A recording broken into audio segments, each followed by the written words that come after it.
Boa noite. Boa noite. Eita, joia, Daniel. Boa noite a todos. Sejam Joia. bem-vindos. Ei, Karine, Daniel, Felipe, Lara, Vitor. Boa noite a vocês, viu? Uma boa, abençoada Oi, semana. boa noite. Abençoada semana pra gente. Deixa eu abrir aqui meu material. Aqui.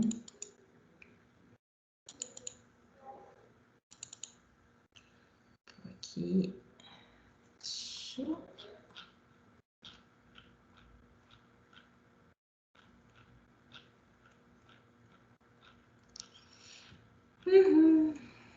Decora.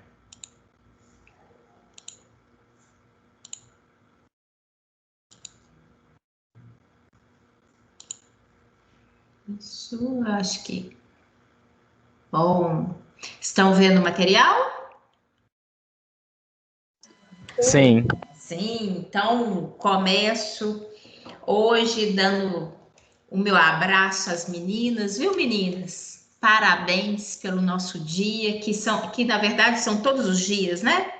Todos os dias de todos nós, homens, mulheres, respeito, que isso é fundamental para todo mundo, né? Mas eu não podia deixar de dar o meu abraço apertado às meninas, porque vou falar com vocês. A gente corta dobrado, né? Com todo respeito, viu, rapazes? Mas não é fácil, não. E cada vez mais, em vez de melhorar, parece que fica mais difícil, né? Então, meninas, meu beijo a vocês, que todos os dias sejam dias de vocês, tá? De vocês, de muito respeito, muita coisa boa. Vocês merecem. E aos rapazes também, rapazes, viu?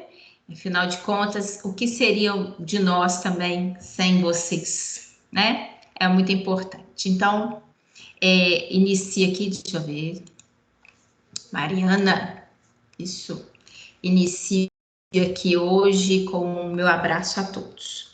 Bem, fora isso, então vamos dar prosseguimento, né? Até coloquei aqui no meu material, porque eu gosto de, no acompanhamento, eu vejo ali onde que a gente parou, para a gente dar prosseguimento, né? Lembrando a vocês que hoje nós temos uma atividade da parcial 1, né? Que tem um valor de 300 pontos. Como eu falei com vocês semana passada, eu lembrei vocês, né?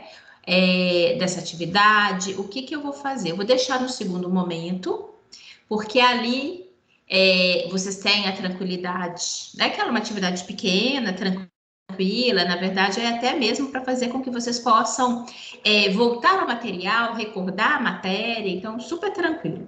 Tá tudo no meu material, tudo tranquilo para vocês olharem, né? Enfim.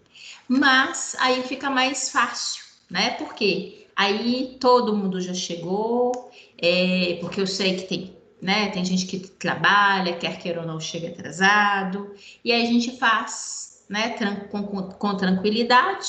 E quem terminar, vai terminando, vai ficando à vontade para sair. E quem precisar de tempo, tem aí o tempo disponível para poder fazer, tá? Eu estarei aqui com vocês também, qualquer coisa é só me perguntar.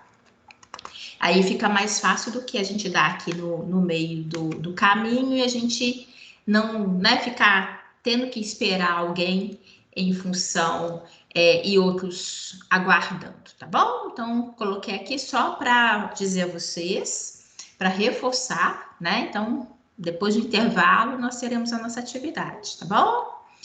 Bem, e vamos então, vamos dar prosseguimento, tá? Na verdade, hoje eu pretendo, a gente vai finalizar essa unidade 1, do qual nós estamos falando, recapitulando, na verdade, né? Vocês vão ver até na atividade que eu passo para vocês, que o objetivo é justamente isso, né? Fixar aqueles conceitos que nós trabalhamos até então. E a gente, de início, apresentei a vocês, né, a célula vegetal, né, as características clássicas da célula vegetal. Semana passada nós estávamos falando, inclusive, da característica, né, de organelas, estruturas que são específicas de uma célula vegetal, que não é observada numa célula animal. Falamos sobre sucessão, né? Enfim. Então, hoje a gente vai falar um pouquinho sobre as plantas e o ambiente que a cerca, tá? Então, nós vamos falar aqui características, um pouquinho ali dos nutrientes, micro e macronutrientes, características do solo, né? O tanto que isso interfere diretamente, né? Ali no crescimento e desenvolvimento das plantas, tá bom? Que inclusive é uma menção direta à atividade prática, né? E aproveito a oportunidade para lembrar vocês, não se esqueçam, tá? De organizar aquelas duas atividades práticas, que elas demandam tempo, né? Lembram? Então, aí vocês, em termos que é um trabalho em equipe, né? Por favor, não se esqueçam e de fazer tudo em termos de registro, tirar foto, porque depois vocês vão apresentar, e isso tudo é fundamental, importante aqui para a gente, tá bom? Então, mais uma vez eu venho lembrar vocês, se vocês já iniciaram os experimentos, tá? E não se esqueçam de tirar fotos, eu quero fotos do experimento de vocês, tá bom? Bem, então, justamente nesse contexto, que nós vamos trabalhar falando sobre as características que possam interferir direta e indiretamente no desenvolvimento das plantas, né? E não tem outra, afinal de contas, nós sabemos que as plantas, elas retiram do solo e do ambiente que a cerca o que ela precisa para ela se desenvolver, né? Que é água e são os nutrientes, né? Que isso tudo é fundamental para ela. Assim como nós, né? Precisamos de nutrientes para o nosso desenvolvimento, as plantas também precisam. E esses nutrientes estão ali, né? No ambiente de solo. E é justamente por essas características, e nós vamos ver, existem algumas particularidades, né, de alguns tipos de plantas, que nós vamos poder conversar e trabalhar aqui, tá bom? Então, bem, como eu falei com vocês, as plantas, elas são muito dependentes, né? Precisam muito da oferta de água e dos nutrientes. E quando a gente fala desses nutrientes, né, quando nós falamos aqueles nutrientes que sejam essenciais para a planta se desenvolver, nós literalmente falamos de nutrientes minerais essenciais e que eles possam ser observados, eles possam ser necessários, tanto em grande quantidade quanto em quantidades relativamente pequenas.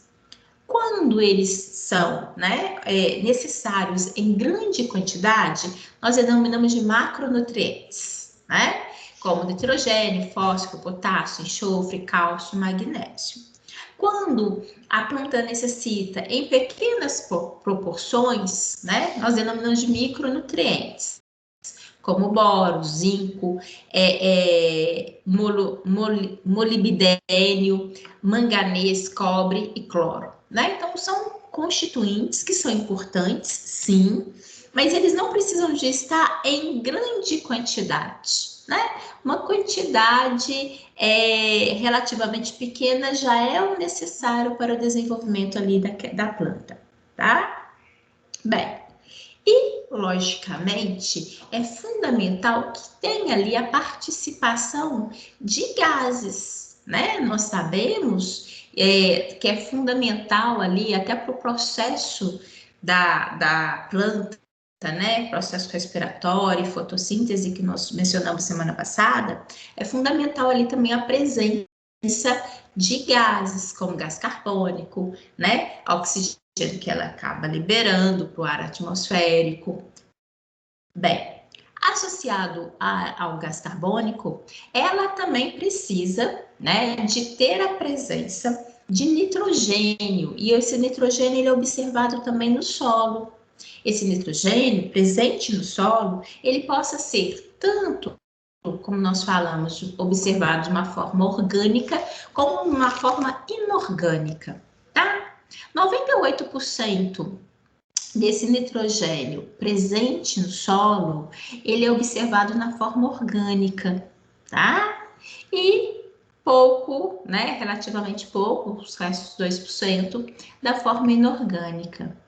E aí, e como na forma inorgânica, ele é observado na forma de minerais, nitrato, nitrito, tá? E também na forma de amônio, que é observado e é utilizado, mas, como eu falei, relativamente, né, em pequena proporção no solo, tá bom?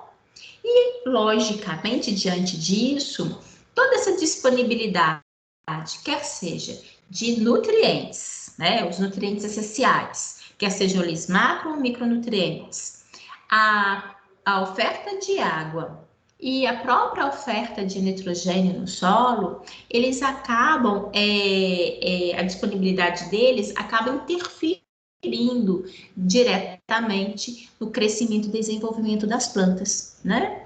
É lógico, é só a gente fazer uma analogia com aquilo que ocorre conosco, né? Na hora que nós observamos, por exemplo, uma criança subnutrida, a gente percebe o retardo no desenvolvimento, né? Então, inclusive, é fundamental uma alimentação adequada ali na fase de bebê, até os cerca dos 2 anos, né? Principalmente porque tem todo um desenvolvimento muito específico e muito robusto nessa faixa de idade, né? Que inclusive possa desencadear consequências para o resto da vida.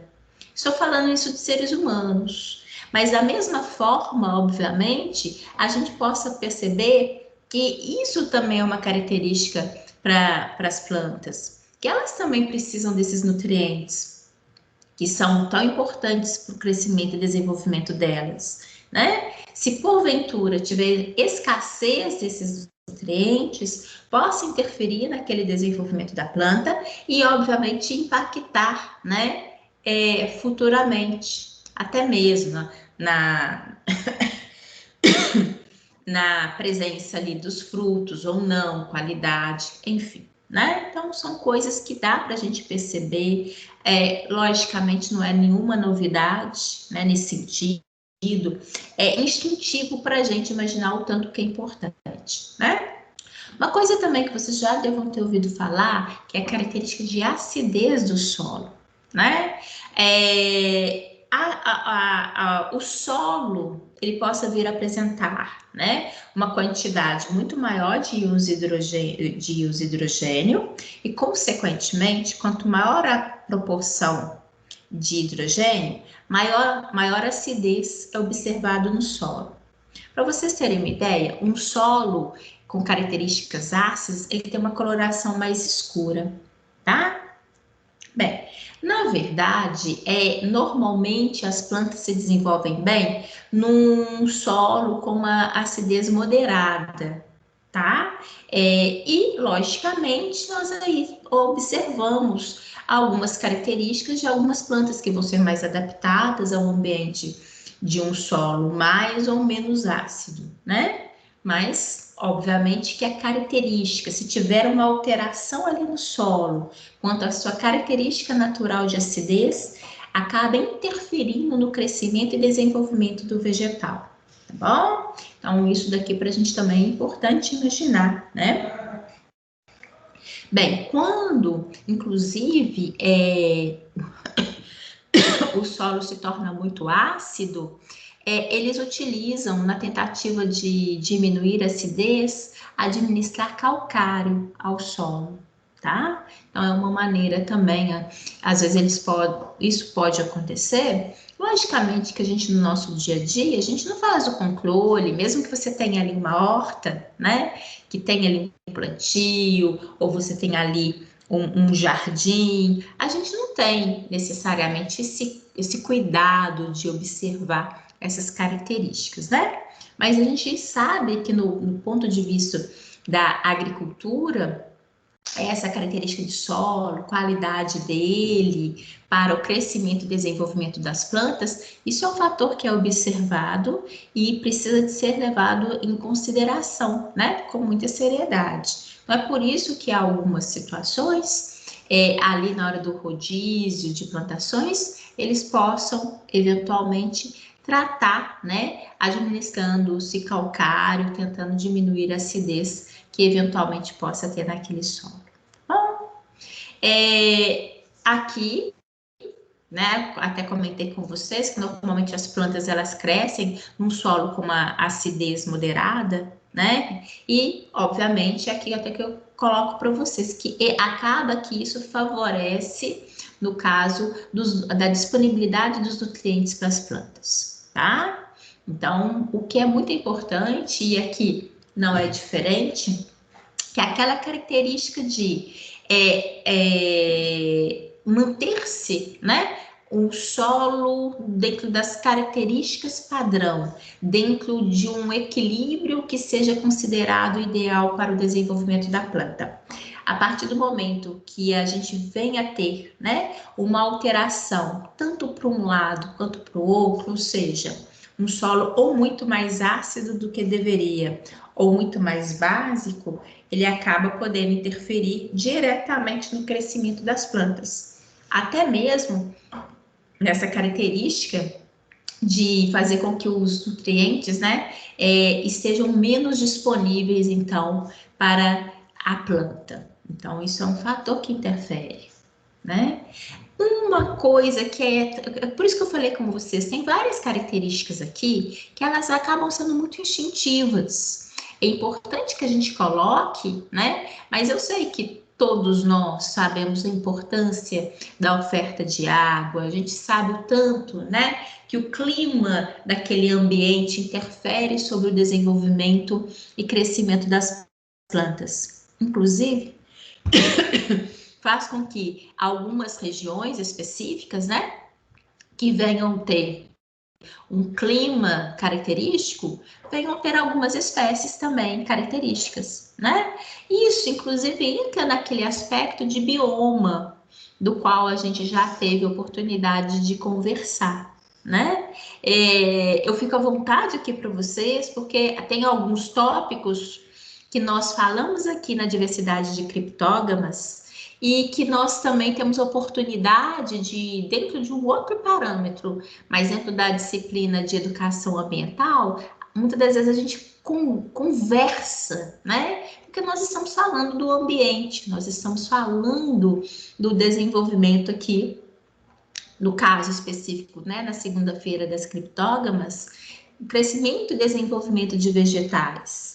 E na hora que eu falo do ambiente de uma maneira geral, na educação ambiental, essa vegetação está associada. Então, é por isso que alguns assuntos, né, alguma conversa que a gente tem, ela acaba que passeia, né, de uma maneira em comum, tá? E da mesma forma, nos faz lembrar, quem já fez biogeografia, que a gente também conversou sobre isso, porque a partir do momento que eu tenho determinadas regiões, a gente vai pegar aqui como exemplo o Brasil, né? Onde eu observo o mapa do Brasil, distribuído em regiões, né? Norte, Nordeste, Sudeste, Centro-Oeste, Sul, enfim. Cada região, ela é assim distinta pelas características que ali são apresentadas, inclusive características de clima, que interfere diretamente na vegetação, né? Sem falar, obviamente, das características de animais, que consequentemente também, né, tem a sua diversidade em cada uma dessas regiões. Então, o clima, ele interfere diretamente, né? E o clima interfere como? Porque ali eu tenho característica como luminosidade, como temperatura, como pluviosidade, né? Características do solo. Então, tudo isso, ele funciona como um conjunto de situações que vão fazer com que eu tenha, eventualmente, numa determinada área, com algumas características, algumas espécies vegetais que se adaptam muito bem a isso, né? Em contrapartida, eu tenho outras regiões com características diversificadas, né? E que, em contrapartida, eu também tenho outras espécies vegetais. Então, é por isso que é muito importante também, na hora que a gente analisa nesse conjunto, o respeito ambiental, né? O respeito pelo ambiente, por quê?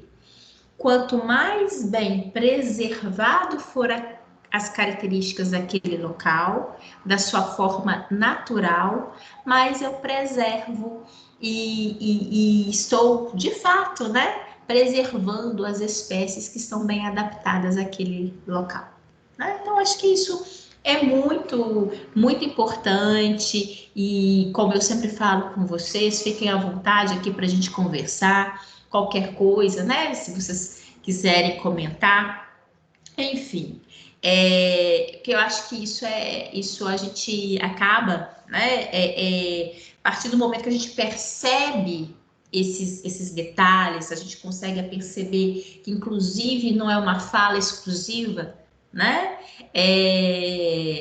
Fechou essa matéria, esquece, é outra. Não, a gente consegue perceber que existem assuntos que eles passeiam, que eles atravessam diferentes disciplinas, porque no conjunto estamos falando de uma coisa só, né? Que é a da natureza, suas características, enfim. Então, é isso, né? Como eu falei, na hora que eu falo dessa característica de clima, quando eu observo características específicas de cada região, e aqui eu falo muito, né, na característica do Brasil, para a gente se sentir, a gente fica à vontade, a gente conhece muito bem, né, essas características que são distintas. Afinal de contas, nós temos um país que seja continental. Mas é óbvio que isso não fica restrito à característica geográfica do nosso país, né? Isso são características que se expandem para o planeta como um todo. E é justamente a partir daí que nós temos a diversidade, né? Também a nível, quando se observa outros continentes, enfim. Bem, pegando essas características ambientais que eu citei anteriormente, né? Luminosidade é uma delas. Olhem só esse sol intenso, né? Que diga-se de passagem, Belo Horizonte tem tido muito dessa altas temperaturas, luminosidade muito intensa, né? Mas, por exemplo, já que a gente é bom também a gente viajar um pouquinho, né? Ter um pouquinho do nosso TBT aqui, para a gente recordar quando a gente podia viajar assim, sem peso na consciência e aproveitar ao máximo. Olha que delícia, né? Poder ir para o Nordeste. Aí você imagina aquele solão intenso, né? Aquele calor que te faz assim pingar, mas você pinga feliz, porque você estava de frente para o mar, né? Vendo aquele marzão de Deus, né? E aí você está de férias, e aí você pode curtir, né? É uma coisa maravilhosa. Então, quando a gente fala dessa radiação luminosa, que está presente, né, muito presente no nosso país, clima tropical, todas as características clássicas que nós temos, mas ainda assim a gente consegue verificar diferenças quando a gente observa diferentes regiões. Na hora que a gente fala energia luminosa intensa, muitas vezes a gente imagina uma praia, um céu azul, um sol intenso, né? Porque é a nossa grande referência ali. Embora possamos, obviamente, observar também em outras regiões, mesmo que às vezes em proporções menores ao longo do ano, né? Uma luminosidade às vezes um pouco menos intensa. Bem, o fato é que nós sabemos que luminosidade é fonte energética e nós vimos também que ela é fundamental quando a gente fala do processo de fotossíntese, né? Lembra? Semana passada veio um sol enorme incidindo sobre as plantas. né? Então, ela é fundamental, ela é fonte energética, né? E ela colabora de uma maneira muito importante nos processos que envolvem o vegetal, né? A luminosidade interfere desde ali a germinação da semente, né? E até a partir disso e até o seu crescimento e desenvolvimento.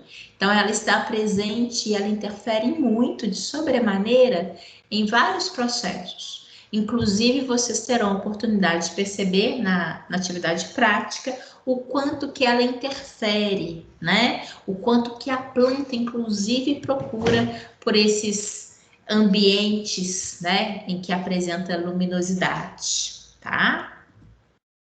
Existem adaptações, né? Eu comentei com vocês que as plantas se adaptam, né, às características climáticas, e é justamente por isso que nós temos especificidades, né? Algumas espécies que sejam específicas numa área em detrimento de outras. E é interessante que às vezes a gente também possa observar algumas adaptações em um único espécime. Se a gente perceber, existe diferença, e eu vou pontuar sobre isso daqui a pouco para vocês, até mesmo na espessura e tamanho das folhas em uma mesma árvore, por exemplo, tá?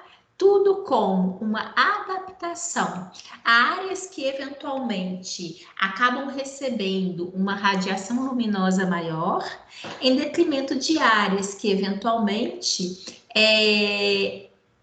recebam uma quantidade luminosa menor, né? Então, são características que possam ser observadas nas plantas de uma maneira geral, em função de se adaptar à intensidade, inclusive luminosa, né? Aqui eu coloquei para vocês, aqui nós temos uma ramificação intensa, né? Podemos também verificar folhas que vão apresentar essa estrutura de venação, né? Também maior, também uma maior quantidade, mais densas. E aqui, ó, nós estamos vendo uma célula vegetal, não sei se vocês se recordam, quando a gente observa a folha de elódia ao microscópio, né?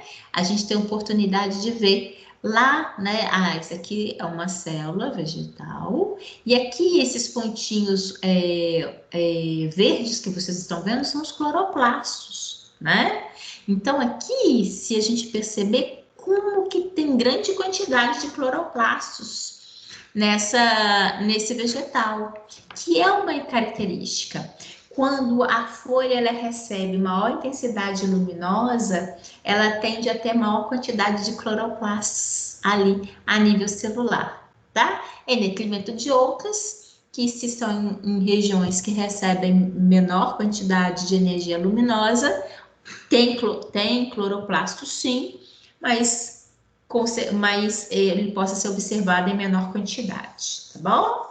Eu achei essa imagem muito bonita e ela é muito representativa, né? Dessa grande quantidade de presença de cloroplastos, tá bom?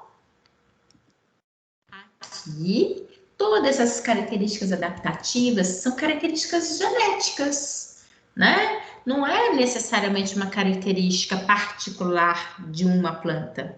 São características de adaptação que se vêm ao longo do tempo, né? É uma característica daquela espécie, que ela se adaptou ao longo do tempo com aquelas características pelas quais ela acabou estando, né, mais susceptível ali, ela se desenvolve mais em regiões com maior intensidade, então ela se adapta, e é justamente porque ela se adaptou, e isso foi uma adaptação ao longo do tempo, né? Então é uma característica genética, faz parte, se a gente analisar genotipicamente, existem diferenças de uma espécie para outra, que é característica desse processo adaptativo, tá bom? Obviamente é aquilo que a gente conversa.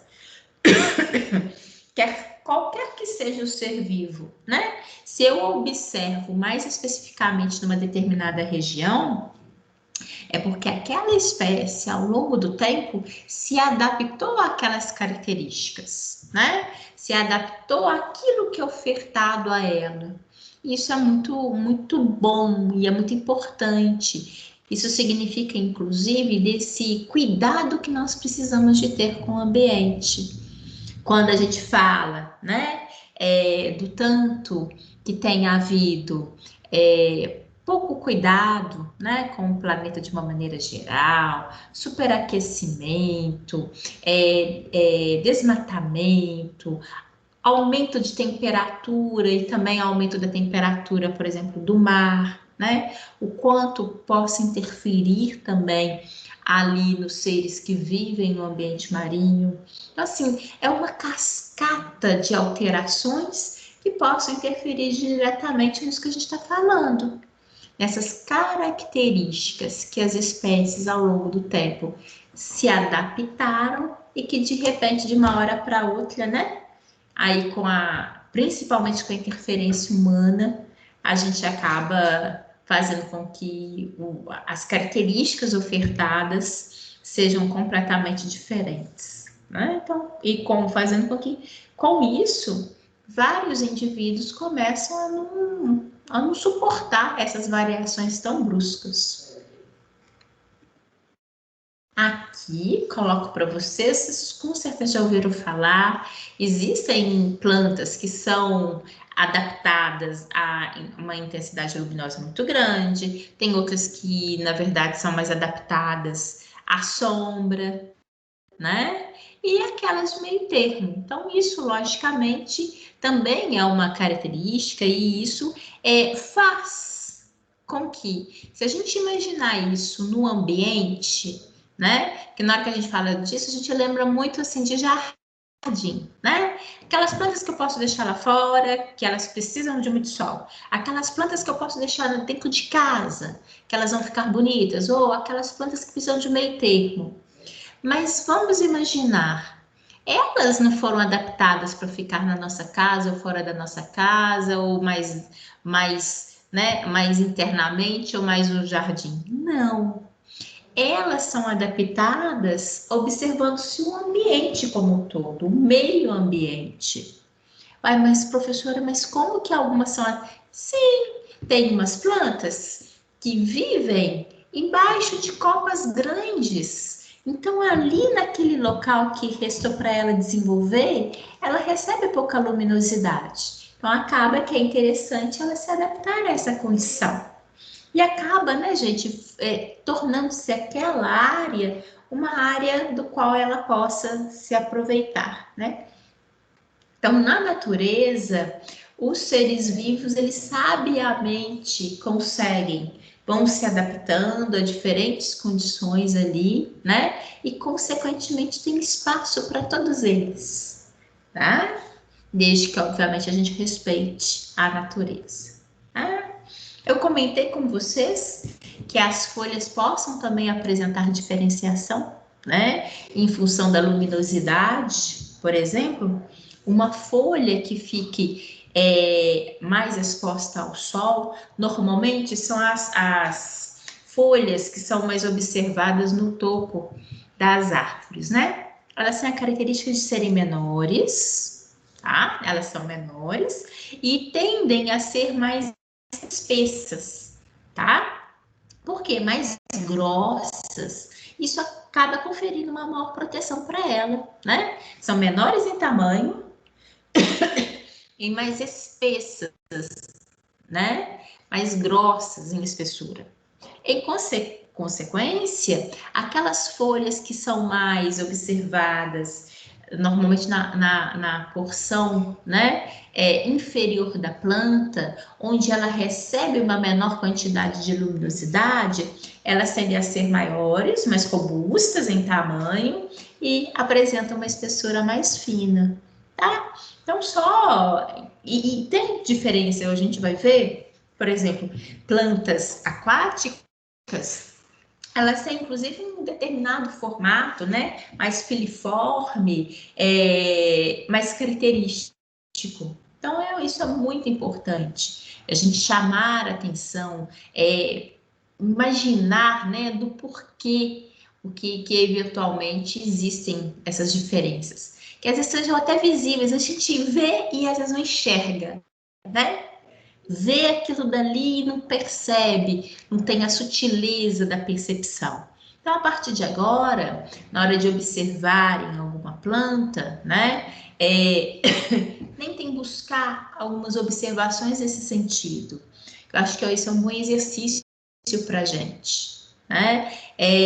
Afinal de contas, são nessas observações diárias das quais a gente consegue fixar esses elementos teóricos que a gente observa dentro de sala de aula, tá bom? Então, isso é importante, isso é bom para a gente.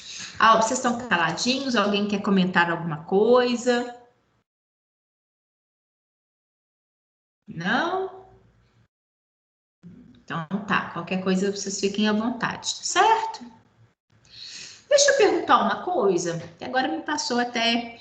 porque eu tenho uma outra turma que eu sei que tem uns rapazes lá que eles gostam muito da área, né, de botânica. Aqui na sala de vocês, tem algum de vocês que tenha uma preferência por botânica, que já mexe, que já gosta, ou não? Só para me saber, assim.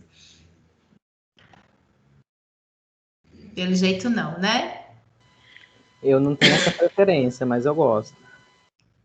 Você gosta, mas não tem a preferência.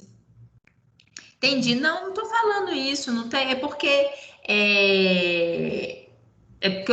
né, vocês até devem conhecer o Pedro Dias e o Ednilson. Eles gostam muito dessa parte, né, de botânica, enfim. Aí é por isso que me fez ver até a mente, porque a biologia é muito ampla, né? A gente tem, logicamente, aí vocês têm áreas que às vezes têm uma aptidão, já tem uma vontade maior, interesse maior em trabalhar naquela área. Então, é por isso que eu até lembrei de perguntar, porque até para poder saber, né, que tem gente que realmente às vezes tem essa preferência, mas não tem problema não. Eu respeito, eu acho que é isso mesmo. A gente tem a biologia é muito bonita, né? O que eu acho que é bom vocês terem carinho pela biologia como um todo, né? Agora, logicamente, tem gente que gosta mais de uma determinada área em detrimento da outra. Isso acontece mesmo. Aqui, a precipitação, né, justamente a ocorrência das chuvas, ela interfere, lógico. Se a gente falou da oferta, da quantidade de água que é ofertada ao ambiente, né, para o crescimento e desenvolvimento das plantas, obviamente que a incidência da chuva está aí associada, né? Interfere muito. Tanto é que nós temos como características ali, por exemplo, do bioma, né? Igual a floresta amazônica, que é quente e úmida, né? Como característica ali clássica. Então, assim, existem, obviamente, esses fatores que relacionam-se a fatores climáticos, né? Que interferem ao desenvolvimento e à presença e até mesmo a robustez, né? De algumas, por exemplo, de algumas florestas, algumas características dessas florestas, tem muito a ver de tudo com isso que a gente está falando, né? Então, de fato, olhem só, a precipitação, eu achei interessante aqui, chamar a atenção de vocês, é a precipitação mínima para cada tipo de vegetação, né? Reparem que a precipitação aqui, ela só vai aumentando, tá? E, consequentemente, na hora que a gente observa ela, a maior quantidade de precipitação corresponde justamente quando a gente tem ali, igual numa floresta tropical, né, com árvores de maior porte, enfim. Então, se a gente perceber, existe uma distinção entre o porte da vegetação, né, associado à precipitação anual. Então, é diretamente proporcional. Quanto maior a umidade, maior, inclusive, a altura dessa vegetação que ela possa alcançar, tá bom? Como característica, obviamente, né? Não quer dizer que necessariamente todas serão tão robustas e tão altas, logicamente que não, mas é em termos de característica daquela vegetação. A temperatura, quando a gente fala de clima, logo vem à mente, né, esses aspectos que nós estamos falando aqui, né? E a temperatura, lógico, ela incide diretamente. E aqui até coloquei os biomas, né, aqui do nosso país, justamente para representar isso. Quando a gente observa essa distinção, né, dos biomas, eles estão muito associados às características climáticas, e aí associando precipitação, temperatura, luminosidade, que é observado nas diferentes áreas, né? E, logicamente, aqui nós observamos, como eu falei anteriormente, características específicas, tá? Quando a gente analisa a temperatura, existem também plantas que sejam mais adaptadas a maiores temperaturas, a temperaturas mais baixas e aquelas que, na verdade, são que mantêm temperaturas médias, tá? Esse termo, ele não é utilizado exclusivamente para as plantas, não. Quando a gente observa, né, no que se refere à variação de temperatura, nós também observamos essa classificação, por exemplo, para as bactérias, né? Mas, bem, agora o que nos interessa aqui, no caso, é a temperatura incidida sobre as plantas. Aquelas que se adaptam que crescem muito bem a temperaturas baixas, são denominadas de psicrófilas, tá? Aquelas que ficam, na verdade, em temperaturas mais altas, que se adaptam a temperaturas altas, são denominadas de termófilas. E mesófilas, né, aquelas que ficam na região central, ou seja, que é a maioria das espécies de plantas, tá? Que elas vão ser observadas aquele meio termo de temperatura, ou seja, nem tão altas e nem tão baixas, tá? Então, e que é a grande maioria que se encontra aí, que seria aquele ponto mais de equilíbrio, né? Onde seja um pouco mais fácil de se adaptar, tá bom? Aqui no caso, eu falei com vocês que nós íamos trabalhar também com as plantas aquáticas, né? Que tem características específicas. Quando a gente fala de planta aquática, nos vem a imagem, não sei, a minha tanta característica, né, da Vitória Régia, por exemplo, e também muito frequente daquelas plantinhas que a gente observa em aquário, né? Então, assim, acho que são dois pontos que se contrapõem e que normalmente vem à mente de todos nós quando a gente fala de plantas aquáticas.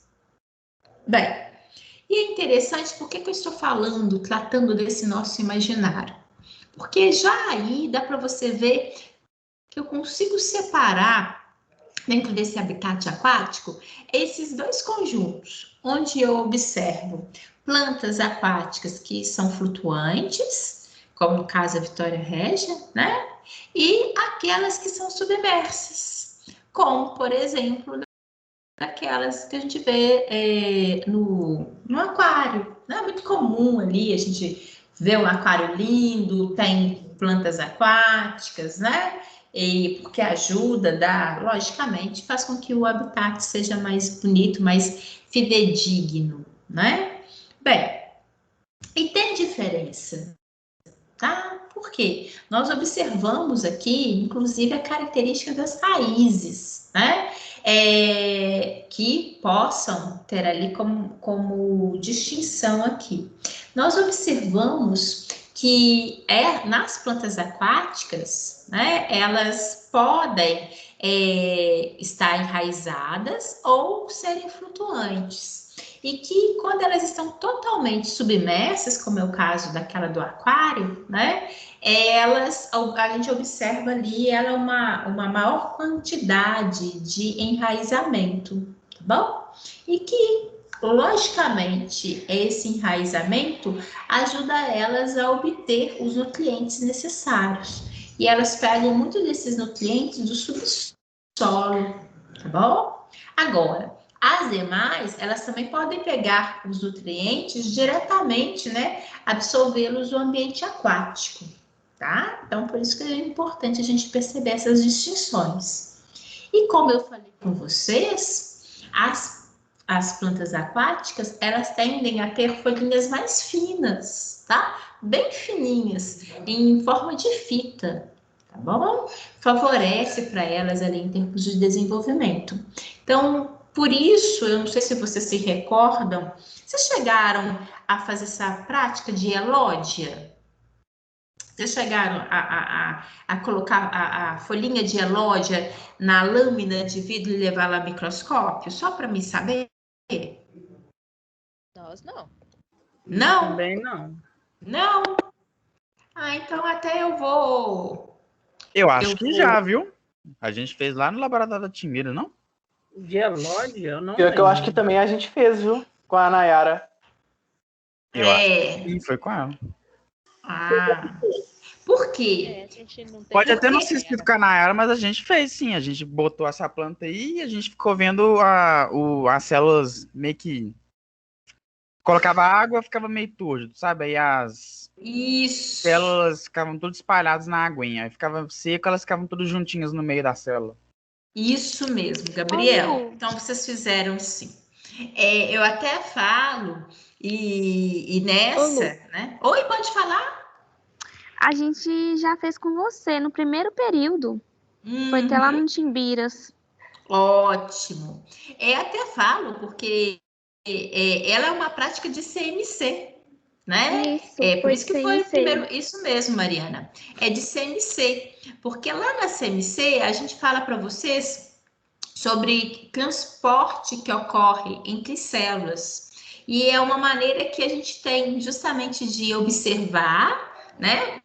Que a gente consegue ver movimento dentro do ambiente da célula vegetal. É uma prática simples, fácil e fácil de ser visualizada, né? Tanto é que aquela imagem que eu mostrei para vocês aqui, ó, do cloroplasto, né?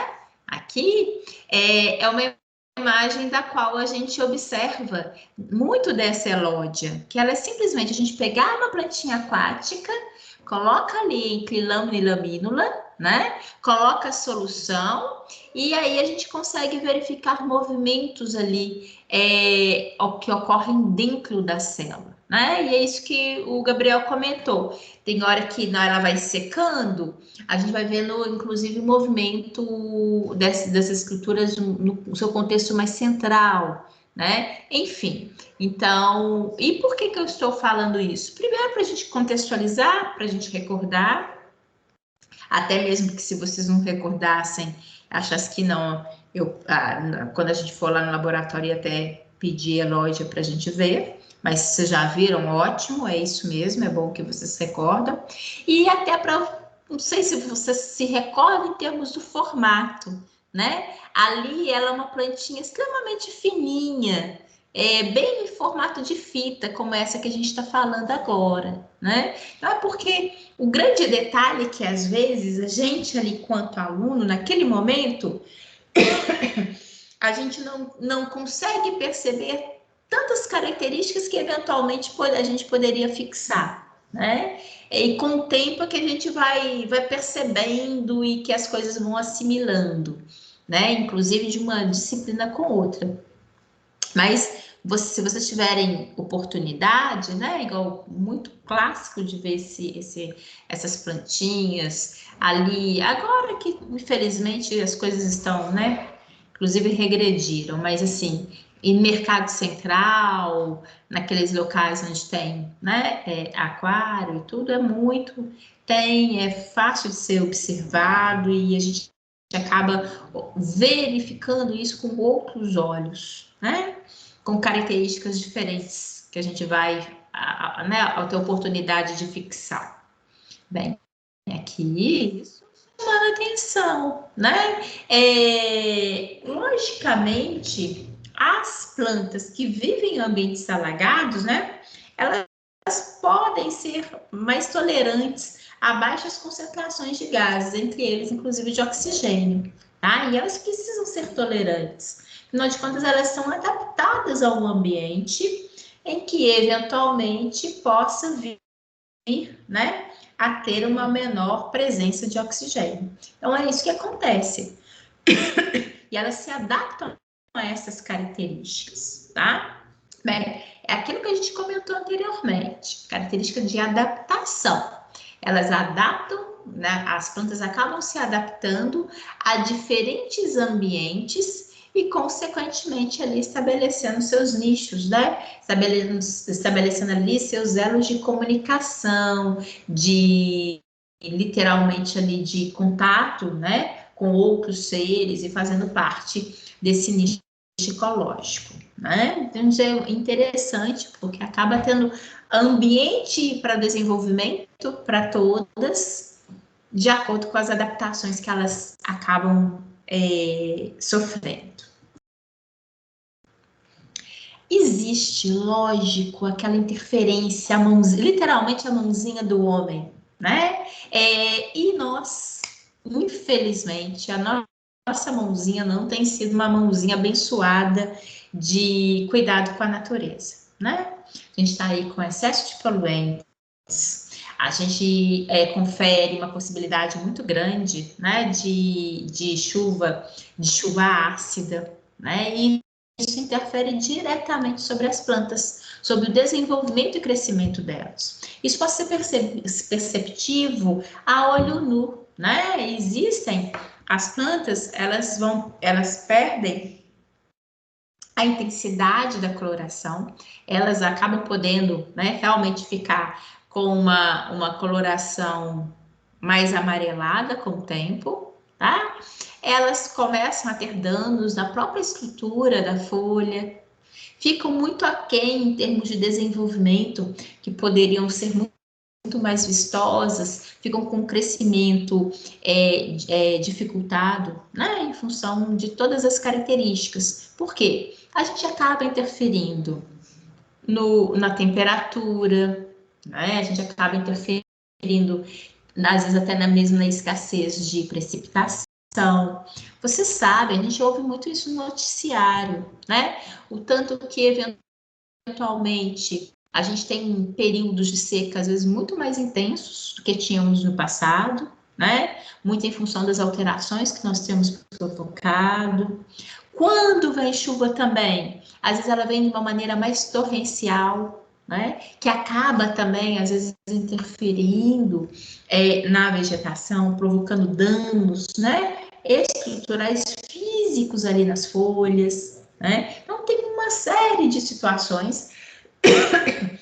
Também a gente acaba interferindo muito no meio e, consequentemente, até mesmo nos animais, né? E aí, o que tem a ver com as plantas? A partir do momento que às vezes eu possa causar uma interferência em alguns animais, em alguns insetos, eu possa ter uma abundância de uns em detrimento dos outros, né? Eu posso, de repente, tirar um predador e aí ter o desenvolvimento muito maior de determinados insetos que funcionam não como verdadeiros consumidores, né, em massa aí de uma vegetação, interferindo. Então, assim, são vários pontos que são importantes a gente lembrar, né? Que tem ali a mãozinha do homem interferindo, infelizmente, muito negativamente nesse crescimento das plantas, né? E a gente acaba pagando um preço muito alto a médio e longo prazo, né? Possa às vezes não ser perceptível para a gente isso hoje, ou para grande parte, né, das pessoas que às vezes não conseguem perceber isso hoje, mas estamos caminhando a passos largos, né, para situações cada vez tanto da natureza e, consequentemente, também interferências para nós, né? Bem, consequentemente, tudo isso que eu falei com vocês, nessa ação humana, a partir do momento que eu tenho desmatamento, onde eu tenho incêndio, olha a quantidade. Ano passado, né, com aquilo que aconteceu no Pantanal, a queimada que houve, logicamente a gente tem um aumento muito grande ali de dióxido de carbono, de monóxido de carbono, né, que interfere naquelas características ambientais, né, e, consequentemente, isso interfere nas plantas. Não só pelo que a gente já vê, obviamente, nas imagens, né, porque aqui, logicamente, eu tenho uma área em que a vegetação acabou, porque ela foi desmatada, né? As plantas, as árvores foram retiradas daquele local.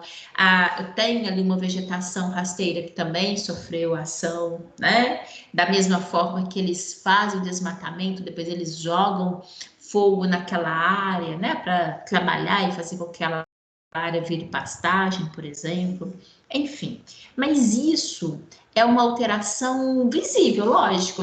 As plantas queimaram, mas fora até mesmo aquela vegetação em que não houve incêndio, em que não houve o desmatamento, elas também acabam sofrendo interferência. Como? Pelo excesso desses gases, pelo excesso desses poluentes, que vão interferir, né, em toda a dinâmica ali energética das plantas, tá? Então, isso que também é muito importante para a gente. E aí interfere na temperatura, ou seja, é uma cascata, né? É um ciclo vicioso de danos. Por isso que é tão importante a gente trabalhar e tentar, né, dentro dessa preservação, né? Aqui, as árvores que deixam de existir, elas não também têm toda essa característica também, afinal de contas nós vimos, as árvores elas capturam um dióxido de carbono, elas precisam do dióxido de carbono, né, para o processo de fotossíntese, tá? E elas capturam isso, mas aquelas plantas que foram retiradas, quer seja por queimada, quer seja por desmatamento, elas obviamente vão deixar de capturar esse dióxido de carbono.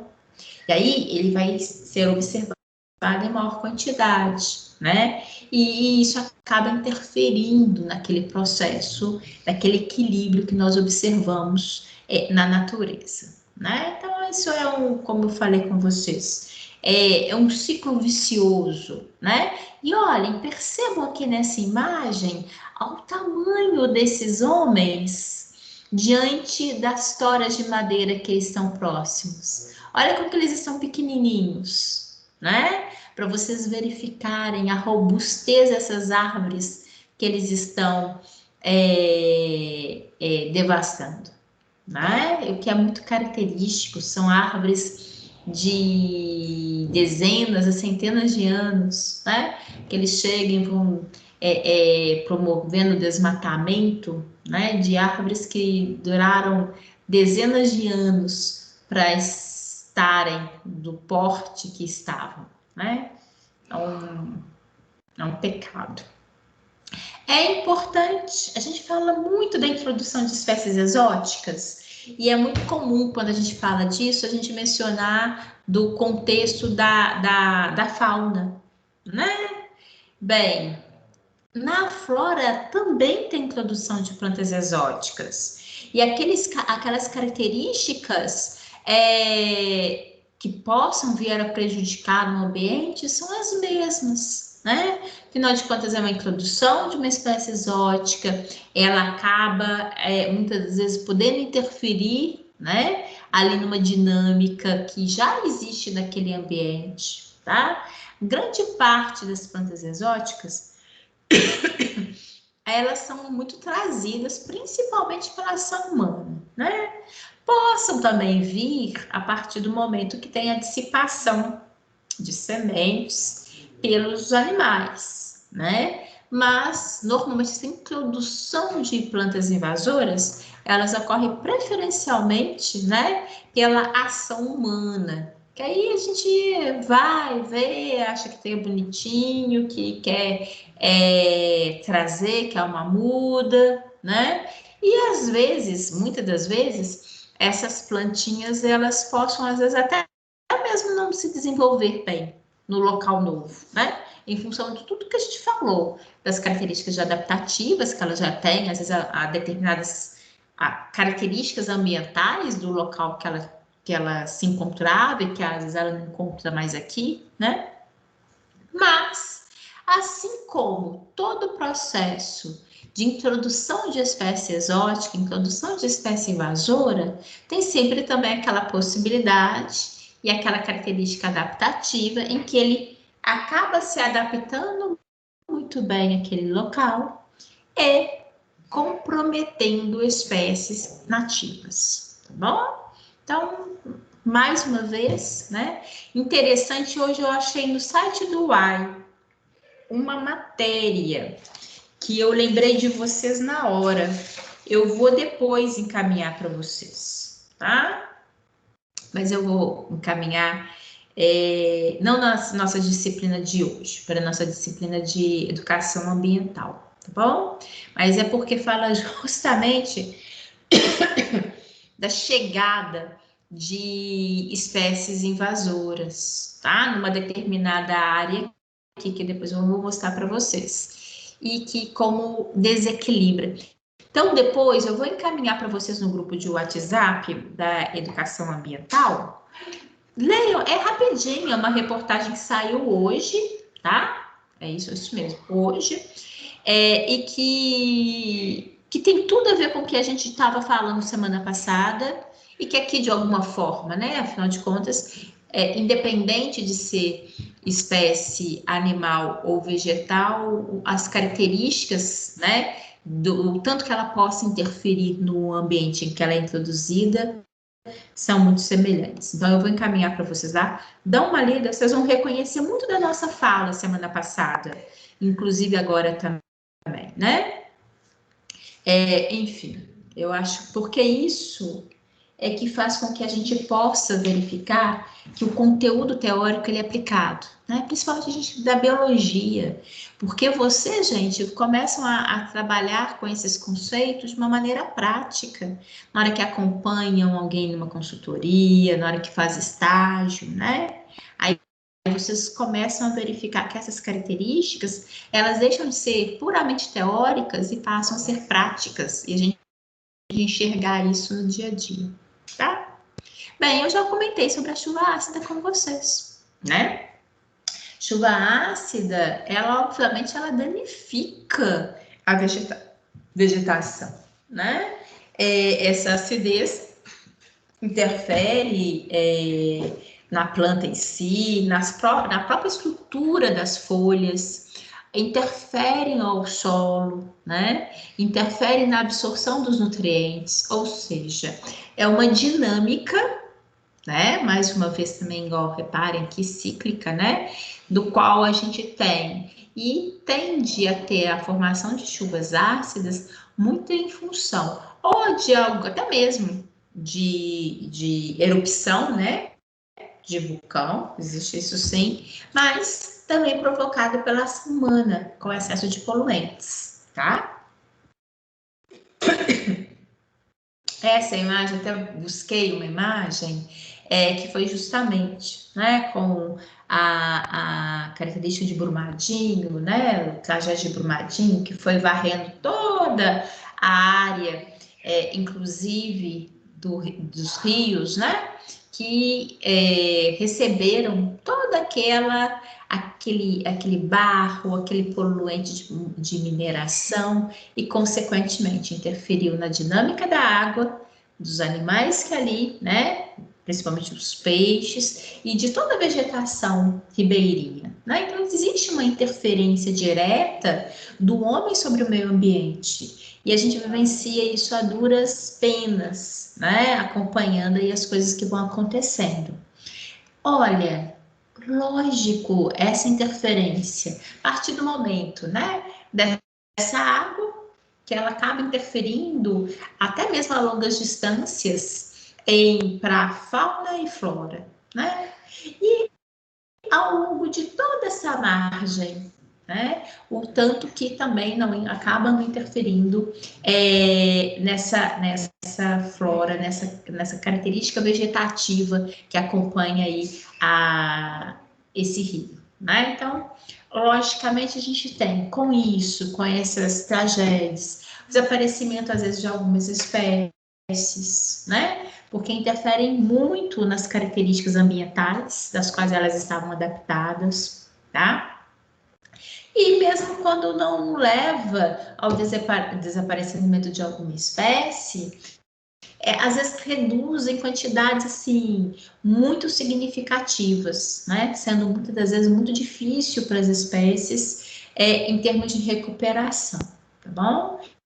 Então é muito importante que agora que a gente fala dessa preservação, de se evitar as tragédias ambientais por todos os seres vivos, na proteção do ser humano, na proteção dos animais e vegetais, né? Afinal de contas, a interferência é muito grande, né? Sem falar, né? Se a gente tiver que chamar atenção, acaba interferindo também, inclusive em vilarejos, né? Ali de índios, de comunidades indígenas, né? Que vivem da natureza, que exploram desse ambiente ali para o seu desenvolvimento. Então a coisa ela se estende muito mais, né? Muito mais que às vezes a gente possa ali imaginar, tá bom?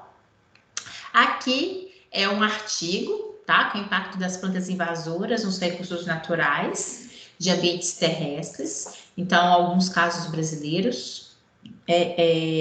Faço vocês, né, a sugestão de leitura, tá? Então, a gente acabou de falar sobre essas de plantas invasoras, do potencial que elas possam interferir no ambiente, né? Então, não deixe de verificar isso, por favor. E aqui, eu vou colocar para vocês, ele é um videozinho curto, tá? Super curto, mas ele explica como as árvores podem ajudar na compreensão da poluição da cidade. Então, isso que a gente acabou de falar, o tanto que a poluição impacta sobre as plantas, isso possa ser lido, né? E esse vídeo, ele é um vídeo que foi realizado pela FAPESP, tá? Que ela é um órgão de fomento de pesquisa do estado de São Paulo e que ela patrocinou uma pesquisa que eles fizeram lá na USP de observar, né, o quanto que a poluição possa ser inclusive mesmo registrada ali nas plantas. Achei interessante, ele é pequenininho e vou colocar para vocês agora, tá? Só um minutinho. Alguém quer falar alguma coisa ou foi impressão minha?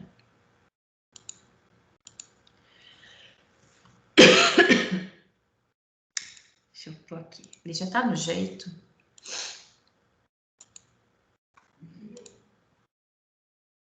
Deixa eu pegar aqui.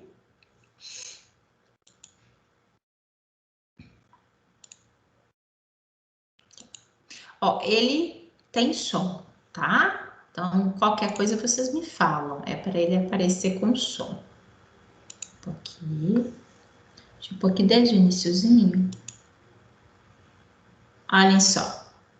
As árvores revelam a evolução da poluição ambiental.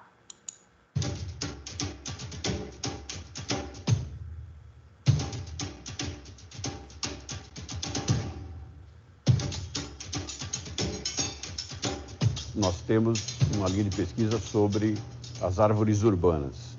E uma das principais espécies que nós estudamos é a tipuana, que vocês estão vendo aqui do meu lado. Nós estudamos tanto a madeira, tirando amostras da madeira e vendo o que aconteceu com a deposição de poluição ao longo da vida da tipuana. E também estamos desenvolvendo sensores para colocar nas árvores e tentar entender quanto de água que essas árvores jogam para a atmosfera. O nosso principal objetivo é entender a importância da arborização urbana para o clima da cidade e para a saúde das pessoas da cidade de São Paulo.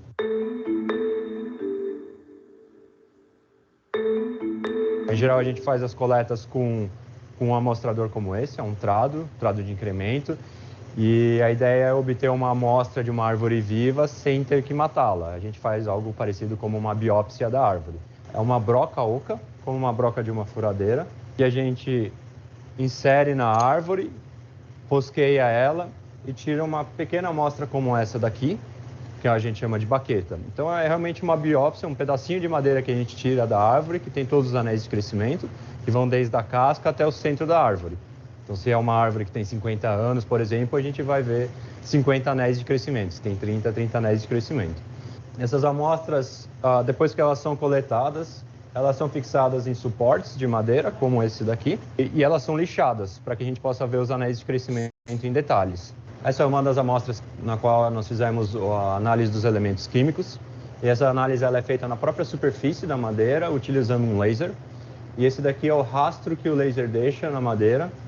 E em cada ponto desse rastro, ele faz análise de uma série de elementos químicos, como chumbo, cádmio, vanádio, níquel, zinco, entre outros. E a gente tem uma análise muito fina e a gente consegue saber a concentração não só do todo da madeira, mas como de cada uma das células que compõem a madeira. Nós podemos também colocar as árvores dentro dessas câmaras que simulam a atmosfera do futuro, com gás carbônico aumentado, com menos água e com temperatura mais elevada. A Tipuana, como ela é muito importante na cidade, é importante saber o que vai acontecer com ela. Então a gente pode simular isso. Isso é o que vai acontecer nos próximos experimentos que nós vamos fazer aqui.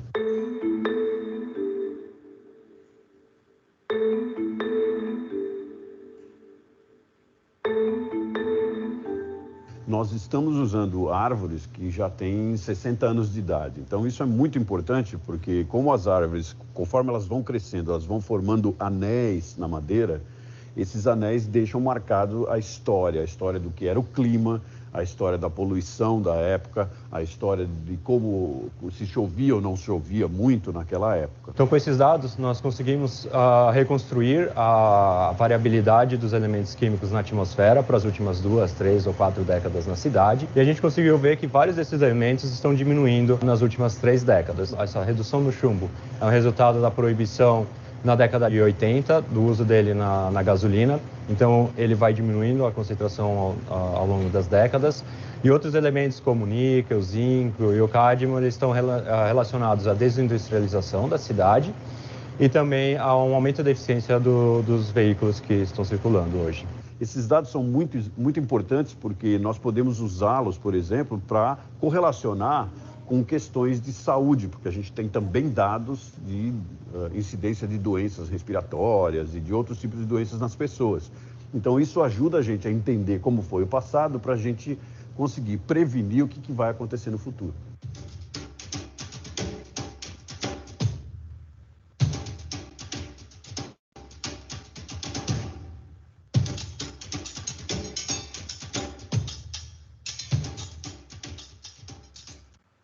Só para vocês terem uma ideia, na hora que a gente fala FAPESP, né?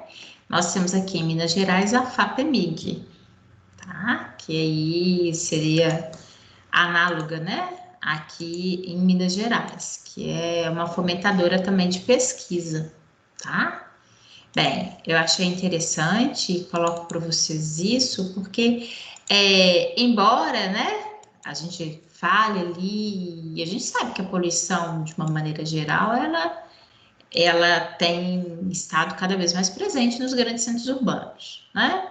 Em contrapartida também aqui, pela reportagem, nos mostra o quanto que às vezes algumas ações, como que algumas proibições, né, eventualmente surtem efeito e que isso possa ser perceptivo, como foi ali, eles relatam nessa pesquisa, e consequentemente, né, isso interfere também em nós, em termos de qualidade. Até o próprio professor mencionou a respeito também de depois fazer essa associação em relação às doenças que porventura também podem estar, né, ou estavam relacionadas à maior quantidade daqueles elementos químicos no ambiente, né? E mostra o tanto também como que a presença de características no ambiente, como poluentes, uma característica também maior índice pluviométrico, possa interferir e ter esse registro a partir, né, da vida das árvores, né? Alguém quer comentar alguma coisa? É um videozinho simples, né? Mas eu acho que é interessante até para dar a gente essa perspectiva e como que, no contexto da biologia, né? Como é amplo, como a gente também possa trabalhar com diferentes ferramentas, tendo diferentes leituras, né? Eu acho que é importante isso também, trazer isso para vocês. Que, na verdade, a gente tem hora que não tem a noção, né, do tanto que a gente poderia, às vezes, trabalhar em determinadas áreas, tá?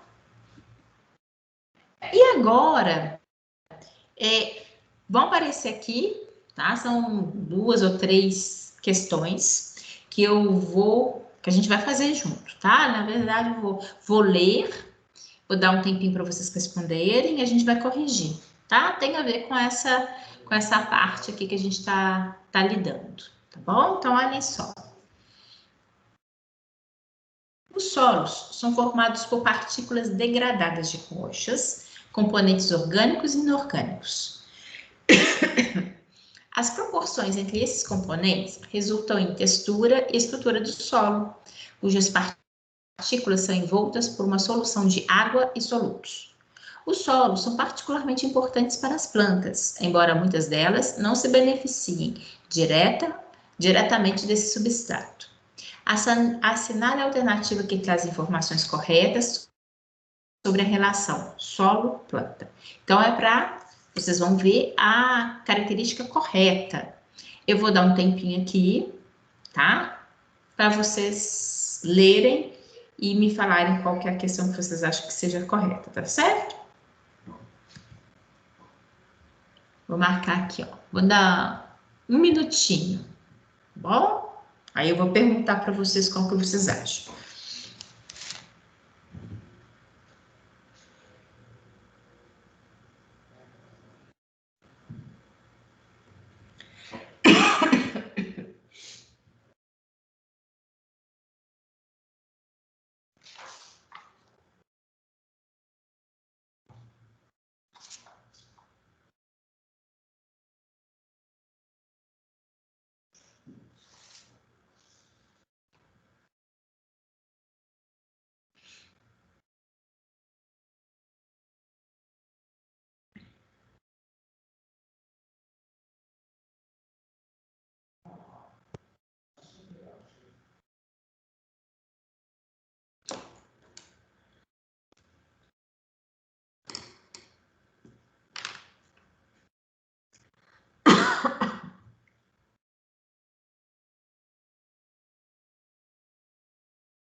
Qual que é a questão que vocês acham que está correta? Letra A. Letra A. Muito bem. Acho que é a letra A. Muito bem. Então, vejamos. Vamos ver se é a letra A mesmo. Os solos são um substrato de fixação e sustentação de grande parte das plantas, além de fornecerem água e nutrientes orgânicos e inorgânicos que são absorvidos pelas plantas. Certíssimo. Tá? Então, isso aqui está correto. Agora, eu só vou chamar a atenção aqui em relação... Vou pegar aqui vermelho, né? Olha, vamos ver se realmente essa era a única verdadeira.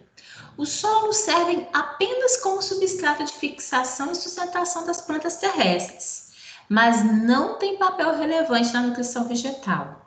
Ora, é o que a gente falou, elas são o solo que dará, né, os nutrientes necessários para o crescimento e desenvolvimento da planta. Então, aqui está errado.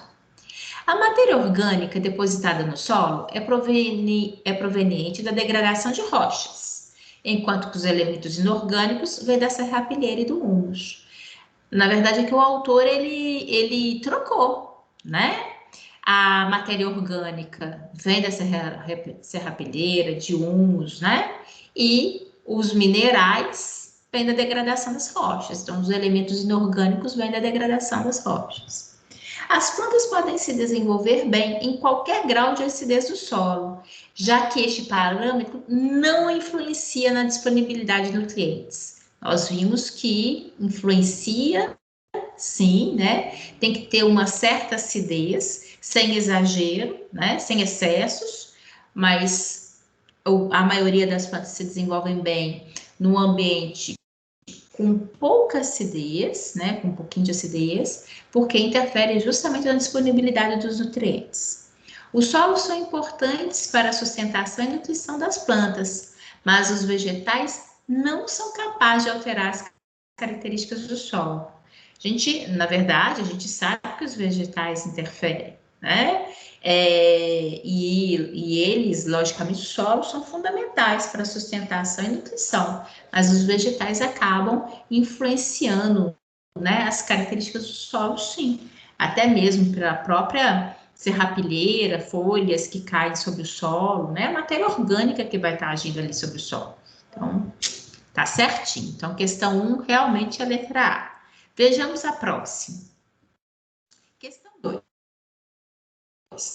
A história de vida de uma planta, incluindo sua fisiologia e morfologia, está limitada à sua sobrevivência em uma faixa de condições ambientais. As atividades humanas estão diretamente ligadas a diversas mudanças em todos os ambientes da Terra, que podem causar até mesmo a extinção das espécies. Sobre as variáveis ambientais que afetam a distribuição e a sobrevivência das plantas e o que podem ser consequência das ações humanas, leia as afirmativas a seguir. Bem, indique a alternativa correta.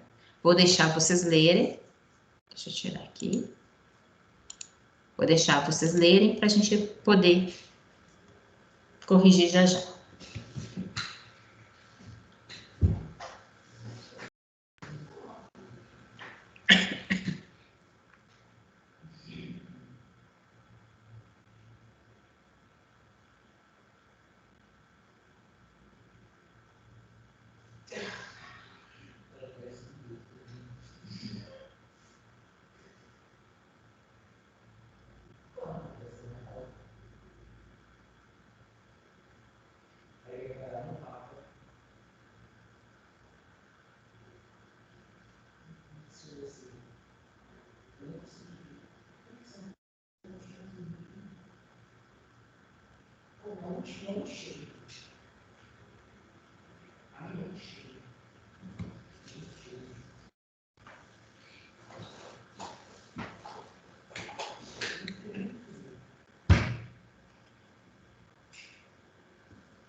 Qual que vocês acham?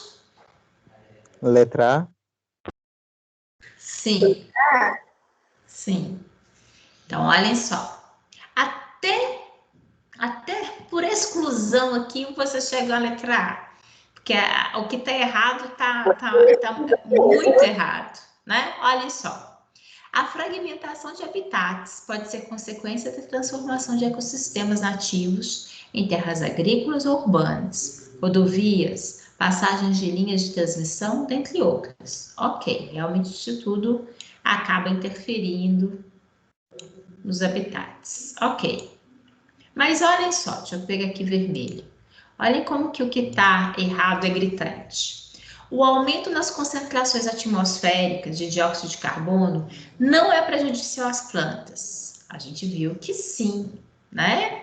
Que a interferência, o excesso, a gente até comenta que o excesso, né, embora as plantas aproveitem, peguem o CO2 do ambiente, a característica do equilíbrio é sempre o fundamental, né? Então, o excesso, ela possa prejudicar as plantas. Não há problemas em introduzir novas espécies vegetais no ecossistemas. É justamente o que a gente acabou de falar, sobre a introdução de espécies exóticas ou invasoras que acabam podendo gerar prejuízos a espécies nativas, né? Vimos que também está errado. Todo tipo de chuva é benéfica às plantas, pois fornece água ao ambiente. Mesmo as chuvas ácidas são importantes, já que muitas plantas se beneficiam da acidez do solo. Hoje, nós vimos que chuva ácida, né, ela danifica as plantas, tá? A característica ali de ter uma leve acidez no solo, mas isso são por características naturais do ambiente, e não há necessidade de forma alguma, muito pelo contrário, que chuva ácida acaba prejudicando o ambiente, o solo, as plantas, né? Então, aqui, todo tipo de chuva é benéfico? É aceitável liberar no ambiente compostos nitrogenados, pois o nitrogênio é um nutriente essencial para as plantas, portanto, quanto mais, melhor. Bem, não existe isso, quanto mais melhor, na natureza, né? Esse negócio de quanto mais melhor é uma coisa que o ser humano colocou para si e quando pensa, né, de benefícios, né? Dinheiro, quanto mais melhor, né? Posse, quanto mais melhor. Mas é porque o ser humano é descabido mesmo, né? Natureza não tem disso. Natureza tem. Olha, ela se adapta muito bem a determinadas características, mas existe limite, né? Existe um equilíbrio, então nada disso é interessante, né?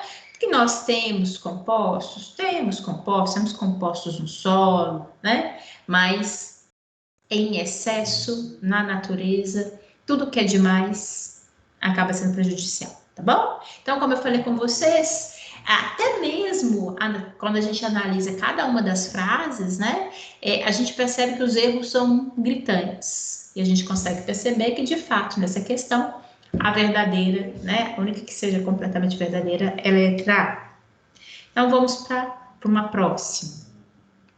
Questão 3. Apesar da grande diversidade de espécies vegetais, todas elas compartilham mais ou menos a necessidade dos mesmos recursos para crescer e se desenvolver. Água, luz, dióxido de carbono, oxigênio, dentre outros. Fatores climáticos como temperatura, intensidade luminosa, vento, chuvas, exercem influência sobre o desenvolvimento das plantas e da vegetação como um todo, independentemente do ecossistema em que se encontram. Então, de fato, todas essas características influenciam e nós vimos isso hoje, né? Bem, marca alternativa que faz uma afirmação correta sobre a relação das plantas com os fatores ambientais aos quais são submetidas. Então, vou dar mais um tempinho para vocês lerem e a gente corrigir.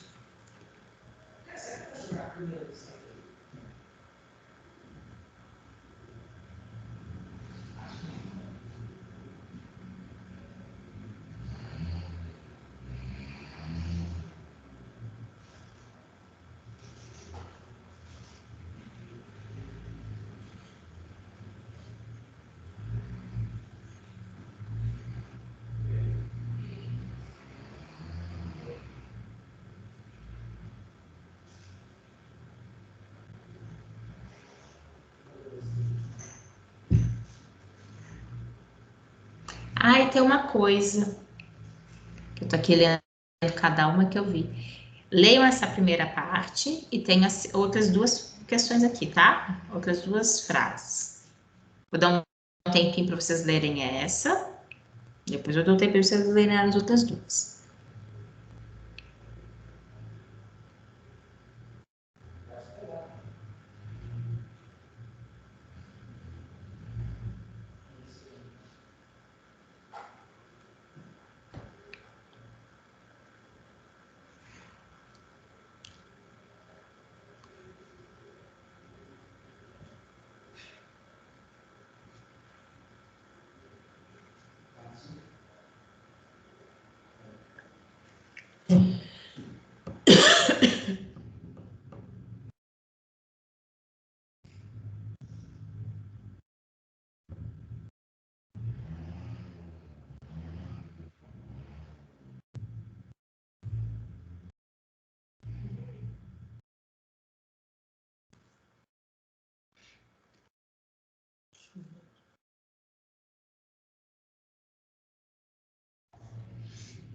Vou passar para vocês lerem as outras duas frases.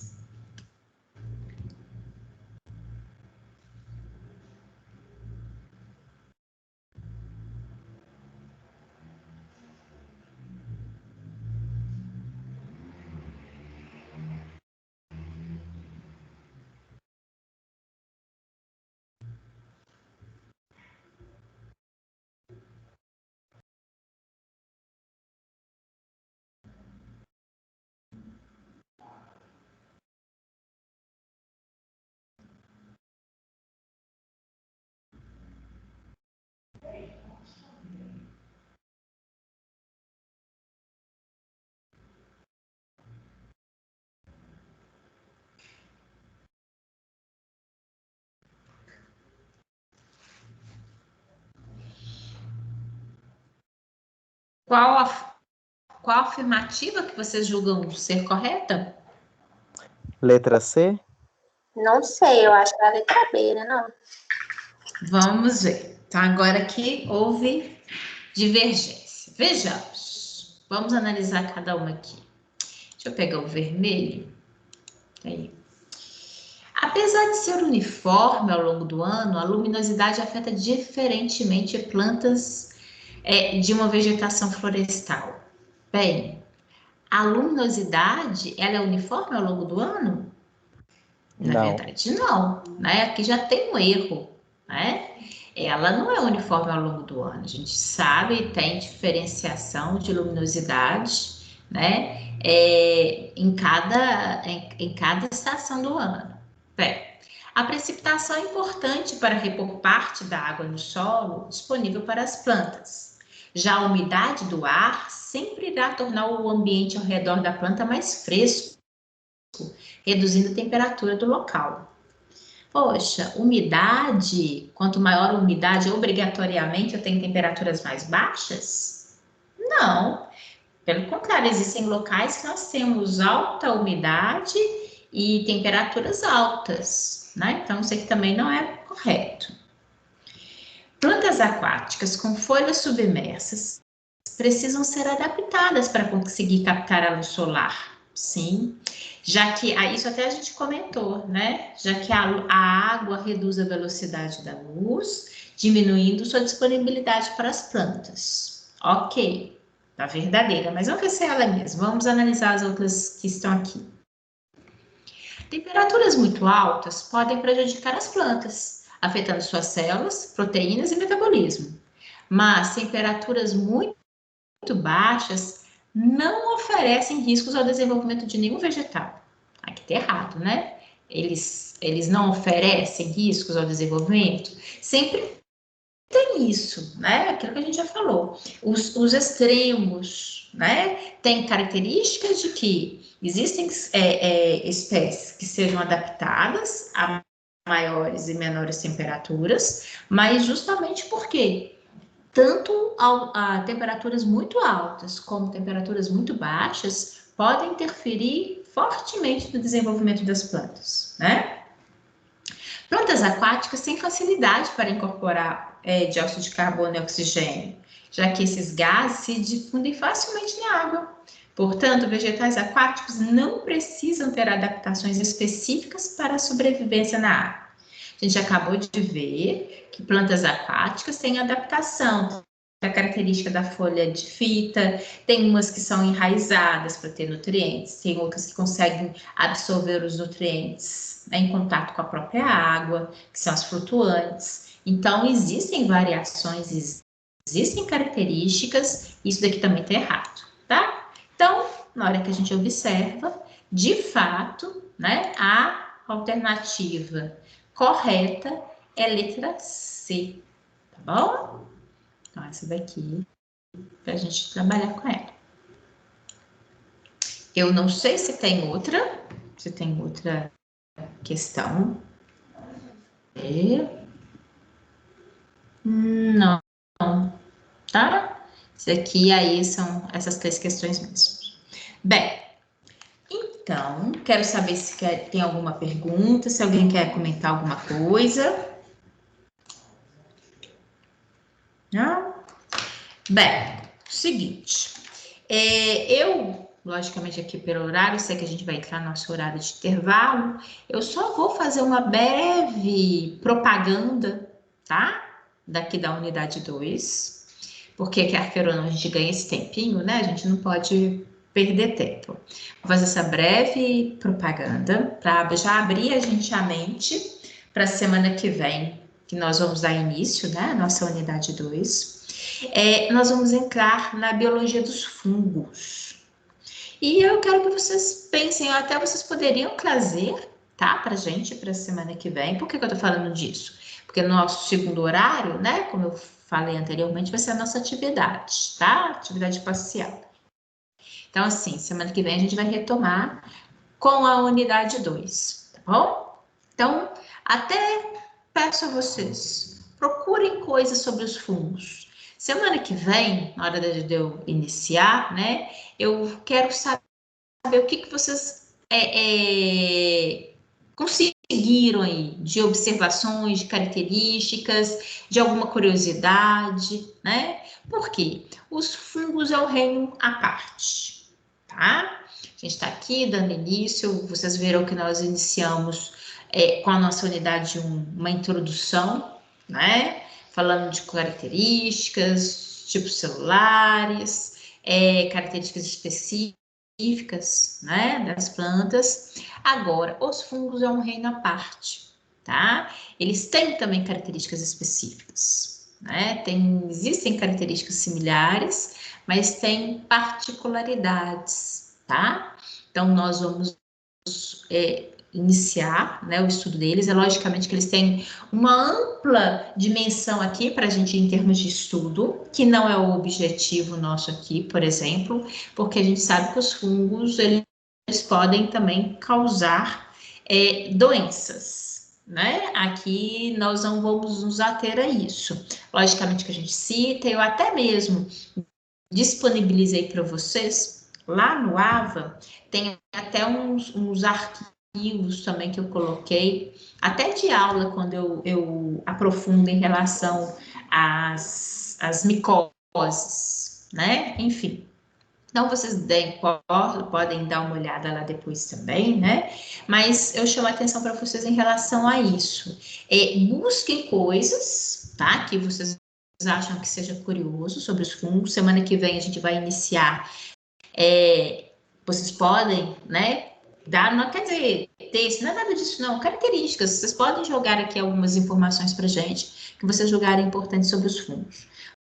Porque nessa unidade 2 nós vamos trabalhar com eles, que é um universo bem característico, é muito importante, né, na hora que a gente observa no contexto ambiental, né, eles ajudam ali, decompositores, ajudam ao habitat, né, em termos dos seus constituintes, das suas características ali, então nós vamos trabalhar nesse contexto, tá? E podem e devem trazer coisas para a gente poder trabalhar ao longo da unidade 2, tá?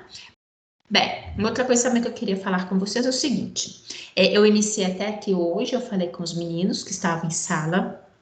Hoje, né, a nossa atividade, que é uma atividade, vocês vão ver, é simples, mas o objetivo é que vocês possam retomar o meu material, tá? Tudo que eu vou perguntar para vocês fazerem, tá contido no meu material. O objetivo é justamente isso, que vocês parem um pouquinho, vejam do que a gente já recapitulou até então, tá? E para a gente dar continuidade. E, consequentemente, ter a participação de vocês para me poder ter lançamento lá de parcial, tá? Então, assim, às 21 horas a gente retoma, aí eu vou encaminhar para vocês o link, tá? É semelhante ao que a gente fez semana passada, ali com uma atividade do dia a dia, né? Hoje eu vou mandar para vocês um link, para vocês fazerem atividade e vocês me encaminham. E aí, a partir do momento que vocês forem fazendo atividade, estão liberados, tá? Eu vou ficar aqui até o final. É para enviar no seu e-mail, não é? Oi? É para enviar no seu não e-mail. Precisa, não, esse não precisa não, Lara. Esse daqui, na hora que você envia, já vem para mim diretamente o formulário, tá bom? É um link, tá? Esse daqui é um link. Você faz, encaminha, eu recebo na hora, tá bom? Então, vamos fazer o seguinte, vamos para o nosso intervalo, às 21 horas a gente retoma e eu explico direitinho. Diga, Gabriel. Sobre aquele trabalho lá que a gente tem que fazer aquele perímetro lá. Que aí a disciplina, na verdade, é de educação ambiental. Ah, mas pode adaptar, tá, Gabriel? Não, eu sei que pode adaptar. Tipo assim, o problema é que fecharam o centro, né? Eu só conheci o Parque Municipal. Não, mas pode adaptar, inclusive, em termos de região. Eu sei. Por isso que pode adaptar, porque a gente está vivendo um momento atípico, né? Tá bom. Então, possa escolher uma área, uma praça, um local mais próximo a você. E, logicamente, principalmente, que você não precisa de se expor, tá bom? Tá bom, obrigado. De nada. E quarta-feira a gente fala ainda um pouco mais sobre esse trabalho, tá bom, Gabriel? Joia. Mas pode ficar tranquilo em relação a isso. Adapta com o que você tem aí próximo. Não precisa se preocupar com isso, não, tá bom? Então vamos, a gente volta já às 21 horas.